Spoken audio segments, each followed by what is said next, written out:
नेताजी के साथ कर चुके हैं काम, तब जुटाया था करोड़ों का फंड। गुमनाम शहीदों की शहादत को याद कर भर आती हैं माधवन की आंखें। गणतंत्र दिवस के मौके पर इस खास सीरीज में नवभारत टाइम्स दिल्ली के स्वतंत्रता संग्राम सेनानियों से मुलाकात कर उनकी कहानियों को आप तक पहुंचा रहा है।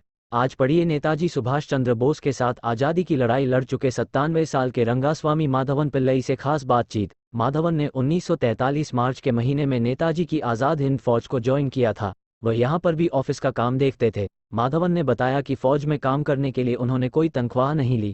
अश्वनी शर्मा, नई दिल्ली टोक्यो के लिए आज़ाद हिंद फौज के सैनिकों को लेकर जा रहा एक विमान 1942 में क्रैश हो गया। नेताजी सुभाष चंद्र बोस से प्रेरित होकर देश के लिए सर्वस्व न्यौछावर में शहीद हो गए। करने का जज्बा लिए उम्र के 97 में आज़ाद हिंद फौज साल में प्रवेश में शामिल हुए 10 कर चुके माधवन जवान इस हादसे मूल रूप से तमिलनाडु से हैं। ये लोग नेताजी के कहने पर एक मीटिंग के लिए मलेशिया से टोक्यो जा रहे थे। आज उन गुमनाम शहीदों को कोई नहीं जानता, ये कहते हुए आज़ाद हिंद फौज के वरिष्ठ अधिकारी रहे रंगास्वामी माधवन पिल्लई आर माधवन की आंखें डबडबा जाती हैं। दूसरे ही पल उनके चेहरे के भाव बदल जाते हैं और वे गर्व के साथ कहते हैं कि देश के लिए कुर्बान होने से बड़ा सम्मान कोई नहीं है। निभाई थी खास भूमिका। माधवन ने कहा कि उन्होंने फौज के लिए सबसे पहले फंड जुटाने का काम किया। वह लोगों के पास जाकर नेताजी का भाषण पहुंचाते थे। आज़ादी तुम्हारी खून की कुर्बानी मांगती है, इसके दरवाजे पर तुमको सब कुछ न्यौछावर करना होगा। अपनी दौलत, अपनी जान, अपनी औलाद, अब तक तुमने सब कुछ दिया। सोना चांदी के खजाने, फड़कते दिल, तड़कते बाजू, मगर आज़ादी की प्यास महज इससे नहीं बुझती। आज मातृभूमि पर सिर चढ़ाने वाले पुजारियों की जरूरत है। नेताजी ने फिर कहा, आज़ादी की लड़ाई में फतह की इबारत सुर्ख लहू की बूंदों से लिखी जाती है। मैं वादा करता हूं, तुम मुझे खून दो, मैं तुम्हें आज़ादी दूंगा। जय हिंद।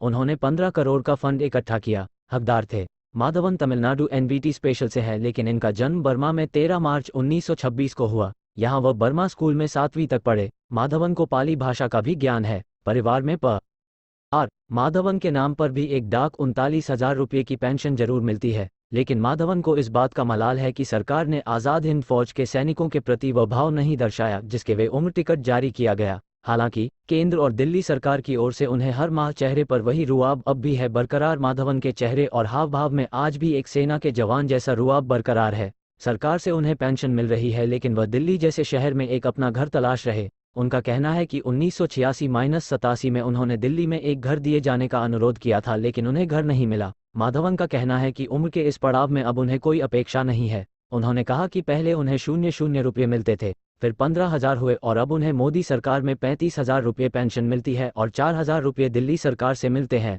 राजधानी दिल्ली में भी दी परीक्षा। माधवन ने बताया कि 1974 में वह जब दिल्ली आए तो उन्हें डीसीएम के एक इंजीनियर वाधवानी के पास ड्राइवर का काम मिला। उन्हें उनके दोस्त एंथनी ने दिल्ली बुलाया था। इंजीनियर दिल्ली के पंचशील पार्क में रहते थे।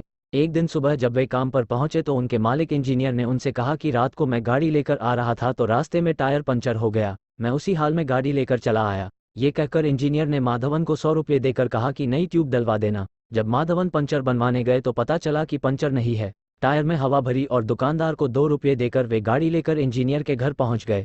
उन्होंने इंजीनियर को 9 रुपये वापस करते हुए कहा कि ट्यूब ठीक है, टायर में हवा भरवाई है और उसके 2 रुपये लगे हैं। इस पर वाधवानी ने अपने दोस्तों को बुलाकर पार्टी की और सबसे माधवन का परिचय कराया। मालिक ने अपने दोस्तों से कहा कि मुझे एक ईमानदार आदमी मिल गया है। नेताजी का भाषण सुना, जिससे वह प्रेरित हुए और आज़ाद हिंद फौज में तैनात हो गए। माधवन बताते हैं कि आईआईएल को रास बिहारी बोस ने बनाया था।